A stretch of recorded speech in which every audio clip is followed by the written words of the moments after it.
This is a CBS News special report. I'm John Dickerson. Breaking news from the Middle East. Iran has launched missiles towards Israel. Iranian state television says, quote, hundreds of ballistic missiles have been deployed. We've seen explosions all over Tel Aviv, and air raid sirens are going off across Israel. And the Israeli Defense Forces say all of Israel is under fire as Iran fires projectiles. This is in retaliation from last night's attack, really waves of attacks that have targeted nuclear sites and Iran's military leadership.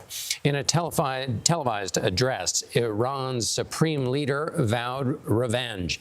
Let's turn to Face the Nation moderator Margaret Brennan.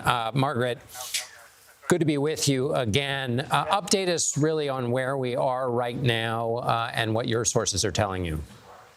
Well, John, we are all watching the state TV broadcast out of Iran as the supreme leader, the 85-year-old man who leads the Iranian regime, vowed retaliation, and it appears that's part of what we're seeing, those plumes of smoke you're seeing over the city of Tel Aviv right now. It's not clear how many of the incoming projectiles, the missiles, may have been intercepted by that U.S.-provided Iron Dome system, or how many may have made impact. It is usually a very strong system that U.S. taxpayers have helped to provide the state of Israel. What we know is that the IDF also announced that it had just carried out yet another round of attacks in Tehran and in other parts of Iran. The fighter jets, according to the IDF, struck another nuclear site in the Isfahan area of Iran.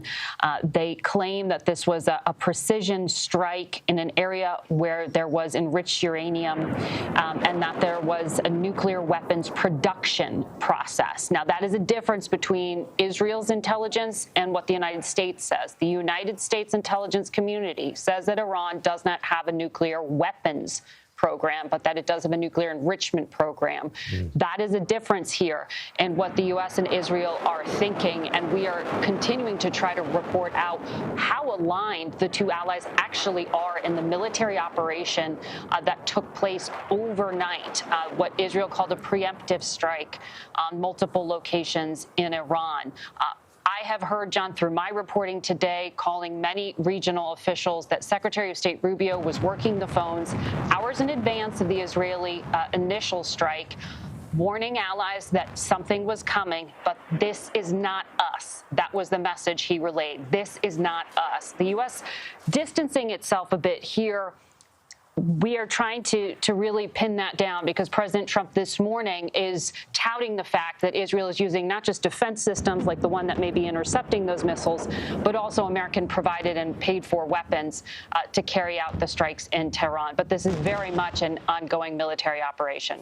As we watch the military operation continue, Margaret, I want to explore some of those gaps you were just describing. The first is could it be just a semantic gap in terms of the Iranians are saying, the Israelis are saying that the Iranian program is further along than U.S. intelligence. Could it be just a language issue in terms of just how the two countries, the United States and Israel, define those two things, or could it be an actual dispute over intel, over what exactly Iran has? It may be that. It may be on the substance, different intelligence assessments, and we're trying to pin some of that down. In his address last night, the Prime Minister of Israel said something very different from one of his military officers. A military officer went and briefed the press and said Iran had enough nuclear fuel for 15 weapons. The Prime Minister said they had enough nuclear fuel for 9, and that they could do it in months or in as little as a year, and then others briefed in moments Iran would have a nuclear weapon. So we're trying to even just get clarity on exactly what Israel's own assessment is, and then how much it may differ from the U.S. intelligence assessment. And anyone can go, by the way, find that online. It's published. It's publicly readable, what the findings of the U.S. intelligence community was, because as of this March, they said Iran's nuclear program ended in 2003. It's the nuclear fuel they've been concerned about. The nature of the Iranian threat, of course, being important to understand whether this action is commensurate with the level of the threat. Let me also explore what you were discussing, Margaret, in terms of U.S. involvement. You said the Secretary of State, Marco Rubio, is on the phone saying this is not us. But as you pointed out, President Trump seemed to be suggesting something else, that he was involved in this operation, at least in one form or another, or knew that it was going on for a good long while. So I kind of want to know, which is it? Maybe the U.S. wasn't pushing any buttons, but, give me your assessment of how much takes place without the U.S. being involved, or how an operation of this size and significance could happen without the U.S. being involved in some fashion.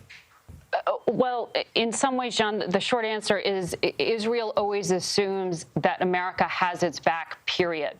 That has been the risk that some American presidents have said exists if Israel was to go through with a strike that could have unintended consequences, because American forces, they assume, will back them up. That's that sort of concern about something spiraling here.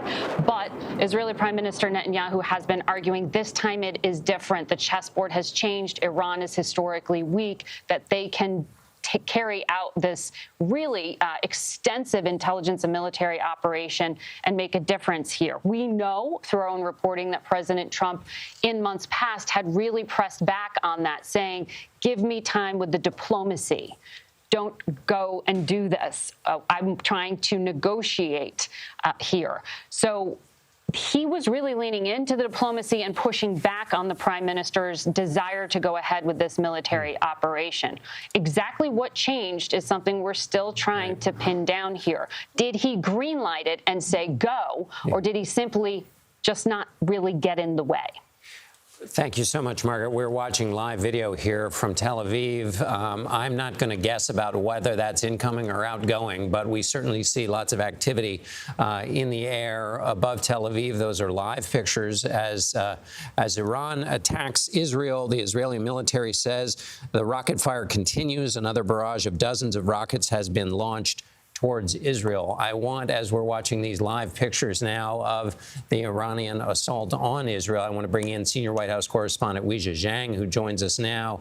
Weijia, what have we heard, we in the press, that is to say, from President Trump about this operation and how much the U.S. was or was not involved?